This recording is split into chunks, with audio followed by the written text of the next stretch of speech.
of action on intellectual property justice. At enhancing our judicial practices in the realm of intellectual property law. Good evening. Thank you very much for joining us. My name is Nasa Kingo. Just a reminder, you can also follow us live via our YouTube channel, TBC Online, and also get all the latest news through our Instagram, Facebook, and X pages at TBC Online. Prime Minister Kassim Majaliwa says the government has signed an agreement worth 346 billion Tanzanian shillings with the World Bank to finance the implementation of the Land Tenure Improvement Project, which aims to strengthen the national land administration system and increase tenure security in the selected areas for both men and women. He made the statement in Dodoma while giving a speech to adjourn the parliament, highlighting that the plan is a 5-year project starting from the 2022-2023 financial year to 2026-2027 financial year in 67 councils and 26 regions. Mheshimiwa Spika, serikali the government is implementing a project for improving the security of land ownership. The government signed a contract with the World Bank worth 346 billion for the implementation of the project that centers upon improvement of land ownership security on the 21st of February 2022. The main objective is to strengthen security of land ownership and to promote infrastructure of land management in the country. The project constitutes 4 components, which include increasing tenure security, which include issuing certificates of customary right of occupancy, certificate of right of occupancy, and other related activities, enhancing the land administration system and land infrastructure, and supporting effective project management. From Dodoma now, we come to Dar es Salaam, where the Chief Justice of Tanzania, Professor Ibrahim Hamis Juma, has instructed judges and magistrates in the country to administer intellectual property justice cases efficiently and fairly, especially now in the second quarter of 21st century. Professor Juma gave the instructions in Dar es Salaam during a 2-day judicial colloquium on copyright, trademarks, and case management, which has been organized jointly by the World Intellectual Property Organization, WIPO, and the Judiciary of Tanzania.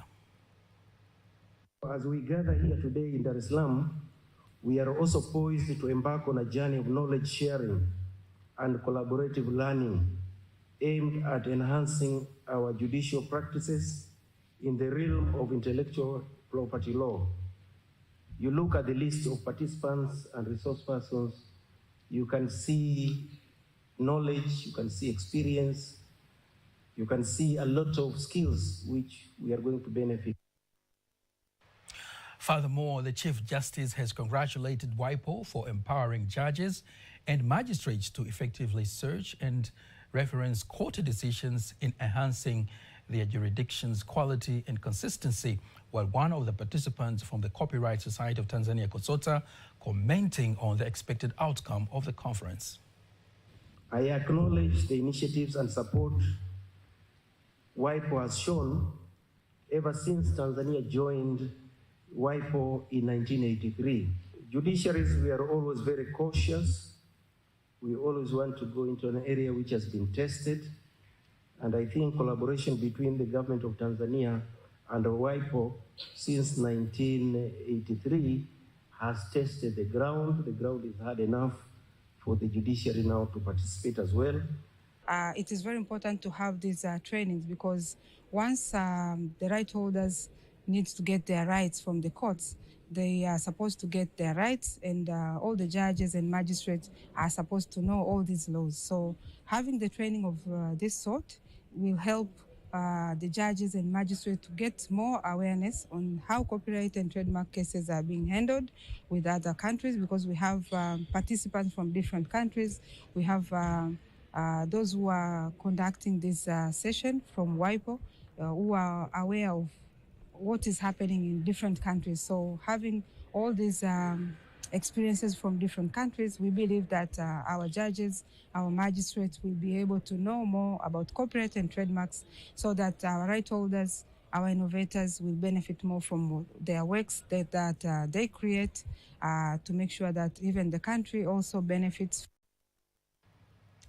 More than 200 participants from the Court of Tanzania are participating in the conference. The World Bank has expressed its satisfaction over the implementation of the irrigation canal digging project carried out by the beneficiaries of the Tanzania Social Action Fund TASAF program in the Iridi village located in Kilolo district in the Iringa region. Here is a report prepared by Irene Mwakalinga and read by Faitha Ngaga. TASAF beneficiaries from Ilindi village have started expanding the scope of benefiting from the program by building an irrigation canal to ensure all year-round harvest. When TASAF was introduced here, I had poor living conditions. I could only afford to eat one meal, but now I can afford more than 3 meals. This project has really empowered me. I can even afford to take my children to school through TASAF. Currently, I can even conduct irrigation due to this project. Speaking after inspecting the irrigation project, accompanied by the World Bank delegation who are sponsoring the TASAF program, the TASAF Acting Executive Director Shedrack Mzirai says the development stakeholders are satisfied with the way citizens have improved their lives through the program. Through this project, citizens have gained permanent jobs and also they will be able to conduct irrigation and cultivate various crops. We are sure that the income of these citizens will be sustainable. Mzirai has used the opportunity to say that following fruitful results of the project, the evaluation of the World Bank has revealed that some beneficiaries have qualified enough to give way for other needy individuals to benefit. We have done some assessments and removed all the households which do not qualify for this project. The acting director has allayed the fear of the beneficiaries, assuring them that they will be prepared and empowered to run their projects on their own sustainably. Interesting story there from the Iringa region. Now, as the 2024 local government elections in Tanzania draw near, the year 2024 is reported to be a democracy's biggest year ever, in which it is described a remarkable milestone in human history. Over 4 billion people, more than half of the world's population, across more than 40 countries, will go to polls this year. Here is Peter Denk with more details. Many countries such as South Africa, India, Russia, Bangladesh and Indonesia have already gone to the polls. National elections will also be held in Namibia, the United States, the United Kingdom, Pakistan and Mexico, just to name a few. Commentators have spoken about this BC election calendar, saying it is as extraordinary for the diversity of nations and people participating at massive scale. Online publication The Conversation argues that while it's tempting to see this record as a triumph for democracy as the dominant organizing principle for governing people in the modern world, a closer examination shows democracy is at risk on many fronts.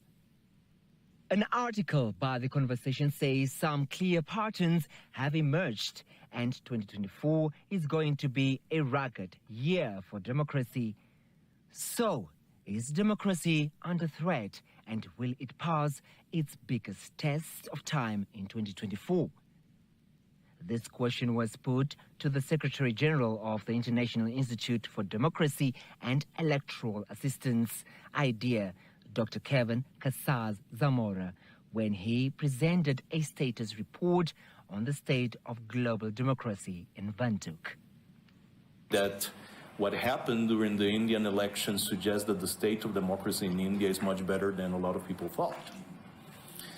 South Africa is same thing. I mean, when I went to South Africa 1 year ago, there really was a lot of concern about how the ANC would react to not being the majority party anymore. The youth demographic in Namibia makes up about 70% of the total population, and yet they seem to be reluctant to register and let alone vote. Democracies might appear to be inefficient, but they can self-correct. Policies are made by trial and error. It allows for correction, and it allows for more voices to be incorporated into the decision-making process. And the practical effect of that is that authoritarian systems are very quick at making decisions, but very brittle. They are very vulnerable to catastrophic error. So there's a fundamental attribute of democracy at play here.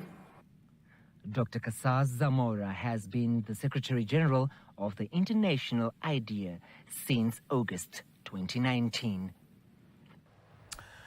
Remarkable fact there about the year 2024. Thank you very much, Peter Tank, for that report. While the 48th International Trade Fair begins in Dar es Salaam today, Acting Insurance Commissioner from Tanzania Insurance Regulatory Authority, Tira Zakaria Muyeng, says his authority intends to capitalize on the fair to boost insurance education in Tanzania, targeting to reach 80% from the current 25%. Here's a report prepared by Rahima Sibabili and read by Kanki Mwaigomole.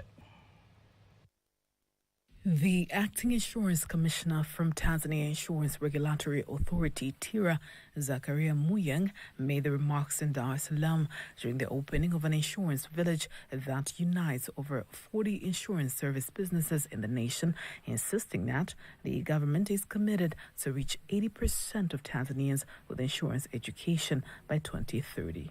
Tanzanians shall be reminded that disasters normally happen unexpectedly. So when disaster occurs, how are you prepared? Get educated and be assured. On the other hand, the chairman of the Union of Insurance Companies, Elia Kajiba, says the Sabasaba Trade Fair is an important platform to reach out to many stakeholders and increase insurers' awareness, insisting that all business owners must have insurance to cover their businesses before disasters occur. Insurance protects us from various disasters. So we have organized ourselves in this insurance sector to provide education, all related to insurance. We move now to Tabora region, where residents of Sikonge district in the Tabora region have expressed their delight over the Lake Victoria water project, which is being implemented at a cost of 145 billion Tanzanian shillings, insisting that the project will solve the long-term water shortage challenges in the area. Here's a report by Linus Gamarwa and read by Kanki Maigomole. The work is going to connect 190 kilometers pipe to ensure that the areas of Sikonge, Kaliua and Urambo are reached by reliable water service sourced by Lake Victoria. These areas have water shortages. For example, Sikonge area gets 42.5% of water only, as compared to Urambo, which gets 4.5%, while the Kaliua only receives 25%. The speedy implementation of this project is what the authorities are proud of. We have a total of 5 tanks in this project that we are to implement, so we will make sure that this project will end according to the planned period. This project cost 45 billion shillings, which will supply adequate water to Sikonge, Urambo, Kaliua. This project has so far reached 43%. The residents of the area say that the completion of the project will eliminate the ordeal faced by many of search for water. The situation was not very good, as the availability of water became very challenging until we reached the point of buying water. We are very grateful to the President for making sure that water is brought closer to us. The tank built here will supply water between 3 villages. In recent years, the speed of delivery of the water service from the Lake Victoria has been said to have increased significantly. This project is expected to be completed in October 2025. In recent years, Tanzania has seen a significant shift in its tourism patterns, with visitors flocking to the country throughout the year. In an exclusive interview with Ignatius Philip, who is an assistant manager at Sueño de Camp, located in Serengeti National Park, He says that the increase in visitors can be attributed to the increased interest from markets and boosted investments in the region. Additionally, the royal tour showcased by the president in the year 2021 has undoubtedly contributed to this newfound popularity of Tanzania as a year-round tourist destination. Starting from 2023, we used to experience high and low season. But right now we have mid-season and high season. But also the mid-season is kind of high season because also through last year, we've been expecting a large number of guests that are coming to Tanzania. And the things that are influencing coming of guests here is not just only the royal tour, but also people have been realizing on self-marketing. So many people are now self-marketing themselves, and also they are also creating their own companies that can host the guests that are coming here.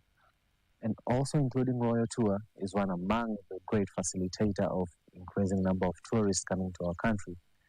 It has helped domestically and internationally, which has opened eyes to the outer world coming to visit our country. Before we wind up our local news tonight, let us now have a look at today's exchange rates according to the Bank of Tanzania, BOT.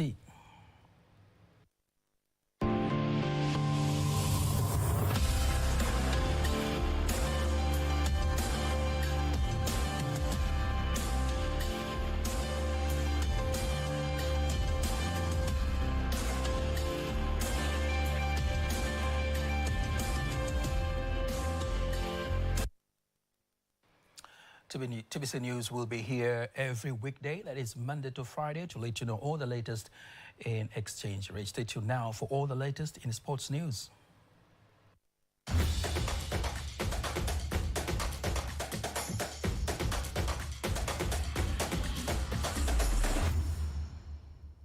In sports news, the Prime Minister Kassim Majaliwa has congratulated Young Africans and Azam FC for qualifying to play CAF Champions League, and Simba Sports Club and Costa Union for qualifying to play CAF Confederation Cup, and urges them to do better in the upcoming Intercontinental Championships. Addressing the Parliament in Dodoma earlier today, Prime Minister Majaliwa urges the top clubs to set up right strategies and defend the nation's pride by doing better in the CAF competition this season. Serikali imekamilisha maandalizi ya mpango mkakati kitaifa wa AFCON. The government have been completed the national plan for 2027 AFCON competition, including ground facilities, market tourism, national team preparations, security, and the publicity. Moreover, I would like to congratulate Simba Sports Club and the Coastal Union to qualify for CAF Confederation Cup. Young Africans and Azam FC will represent Tanzania in the CAF Champions League after finishing first and second, respectively, in the Tanzania Premier League, while Simba Sports Club and Costa Union qualified for CAF Confederation Cup after finishing third and fourth in the league. Tanzania Cricket Association Chief Executive Hamis Abdallah says cricket youth national team is expecting to play international friendly matches, gearing up for the World Cup qualifications. Speaking to TBC News in Dar es Salaam, Hamisi believes that domestic and international friendly games will build experience and confidence for the players ready for the championship. This is, as I said before, the preparation this time was very key for us, and then we had 57 players throughout when we start the camp, and now we have 16. So the target now is to have the trial matches so that we see how our team, how's it going, and then we can take it from there. Tanzania Cricket Youth National Team under 19 has started preparations for the championship to find a place to qualify for the World Cup that will be held in Tanzania from July 31st this year. And that's the sports news. Now, before we conclude the news bulletin for tonight, let's take a look at the weather forecast for the next 24 hours, starting from 9 p.m. tonight. Hello, this is 24 hours of the forecast from Tanzania Meteorological Authority. starting from tonight, 9 p.m. Wind is expected to flow at the speed of 30 kilometers per hour over Lake Victoria, Lake Tanganyika, and Lake Nyasa. And the state of the lake is expected to be moderate. For the entire coast, wind is expected to flow at the speed of 40 kilometers per hour. And the state of the sea is expected to be rough. And this comes with an advisory of severe weather, of which Tanzania Meteorological Authority has issued an advisory of period of strong winds reaching 40 kilometers per hour and large ocean waves reaching 2 meters over some areas of Dar es Salaam, Tanga, Pwani including Mafia Isles, Lindi, Mtwara, together with Pemba and Unguja Isles. Necessary measures and precautions should be taken. And now let us see of the weather details. And this is what we expect for tonight. The entire country is expected to be dry, and we expect cooler to colder temperatures over most parts of the country, especially over southwestern highland, of which the lowest minimum temperature is expected to reach 8 degrees of centigrade over Njumbe region, followed by 9 degrees of centigrade over Mbeya region. And now let us take a look of what we expect for tomorrow. For Tanga, together with Pemba and Unguja Isles, we expect particular condition, light rain showers over a few areas, and sun periods. And the remaining parts of the country, we expect particular condition and sun periods. And now let us take a look of the next 4 days weather forecast. For Dar es Salaam, we expect sun periods with minimum temperature of 22 degrees of centigrade. Dodoma, we expect sun period with minimum temperature of 14 degrees of centigrade. For Mbeya region, we expect sun periods with minimum temperature of 8 degrees of centigrade. For Mwanza, we expect sun periods with minimum temperature of 16 degrees of centigrade. While for Kilimanjaro, we expect sun periods with minimum temperature of 16 degrees of centigrade. For Morogoro, we expect sun periods with minimum temperature of 18 degrees of centigrade. And over Arusha region, we expect sun periods with minimum temperature of 14 degrees of centigrade. And that's all for today. Make sure to catch up again tomorrow. From Tanzania Meteorological Authority, my name is Mariam Faris. Bye-bye. And that marks the end of the news bulletin for tonight. Don't miss our next bulletin in Kiswahili at 11 p.m. On behalf of the whole team, I am Nessa Kim. Catch us again next week on Monday, same time right here on TBC 1.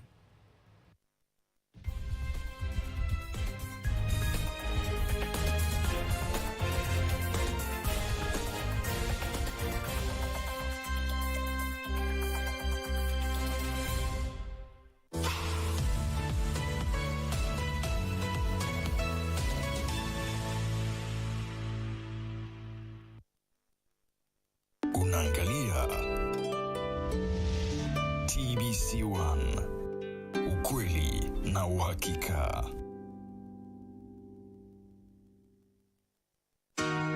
Nyota on the beat.